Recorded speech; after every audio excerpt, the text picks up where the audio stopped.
अस्सलामु अलैकुम वरहमतुल्लाहि वबरकातुह।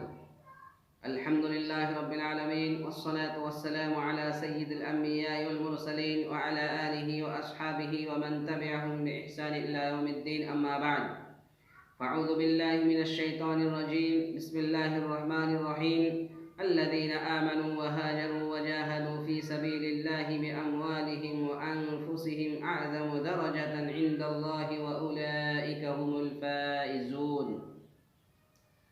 नाज़रीन किराम, मैंने अभी अभी आपके सामने सूरह तौबा की आयत नंबर 20 तिलावत की है। उसका तर्जुमा ये है कि जो लोग ईमान लाए और हिजरत की और जिहाद किया अल्लाह के रास्ते में अपने मालों और जानों के साथ, उनके लिए उनके रब के पास बहुत बड़े दर्जे हैं और वही लोग कामयाब है।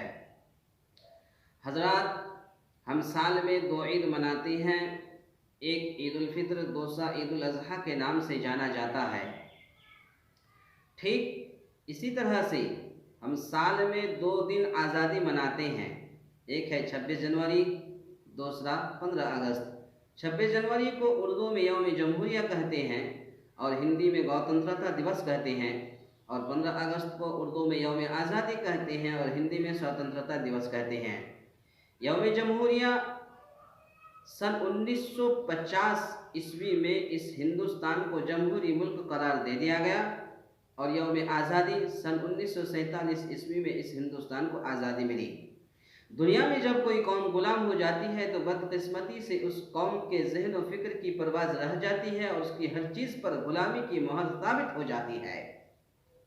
हिंदुस्तान जहाँ के बाशिंदे चैन और सुकून की ज़िंदगी गुजर बसर कर रहे थे, हिंदुस्तान जहाँ के लोग आराम और सुकून की ज़िंदगी बसर कर रहे थे, लेकिन अंग्रेज़ ऐसी साजिश और शातिर कौम ने उनके लिए चैन और सुकून का सांस लेना दो भर कर दिया।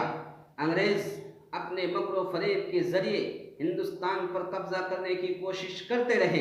औरंगज़ेब की वफ़ात के बाद मुल्क के अवाम खुद आपस में लड़ने लगे और बदबख्त अंग्रेज़ों ने उस इख्तिलाफ और इंतशार का पूरा फ़ायदा उठाया और नवाब सिराजुद्दौला को शिकस्त देकर सबसे पहले बंगाल पर कब्ज़ा कर लिया।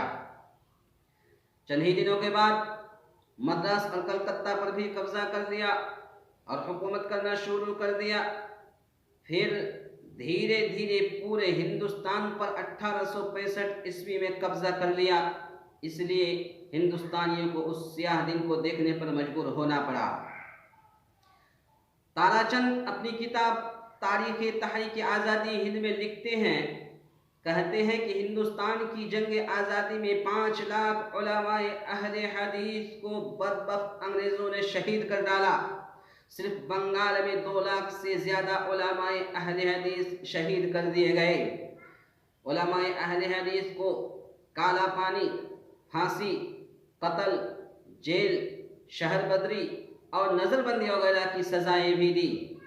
ऐन ईद के दिन उनके मकानात और घरों पर बुलडोज़र चला दिए गए। उलमाए अहले हदीस की लाइब्रेरियाँ और किताबों की तसनीफ़ात जला दिए गए। उनकी आल और औलाद और ख़ानदान तबाह और बर्बाद कर दिए गए।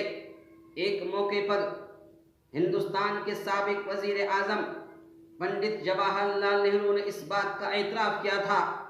नेहरू जी खुद अपनी ज़ुबान से ये कहा था कि हिंदुस्तान की जंग आज़ादी में जिन लोगों ने कुर्बानियाँ दी हैं, उन तमाम कुर्बानियों को एक पल्ले में रखा जाए और पटना सादिकपुर के उलमाए अहले हदीस के कुर्बानियों को अगर एक पल्ले में रखा जाए तो पटना सादिकपुर के उलमाए अहले हदीस के कुर्बानियों का पल्ला बहुत ज़्यादा भारी है। इन्हीं चंद बातों के साथ अपनी बात को मैं ख़त्म करता हूँ। आखिर में अल्लाह ताला से दुआ है, या इलाहुल आलमीन हम तमाम मुसलमानों को कहने सुनने से ज़्यादा नेक अमल करने की तौफ़ीक़ अता फ़रमाएँ। आमीन। अक़ूलु क़ौली हाज़ा अस्तग़फ़िरुल्लाह ली व लकुम व लिसाइरिल मुस्लिमीन वस्तग़फ़िरूहु इन्नहु हुवल गफ़ूरुर रहीम। अस्सलामु अलैकुम व रहमतुल्लाहि व बरकातुहू।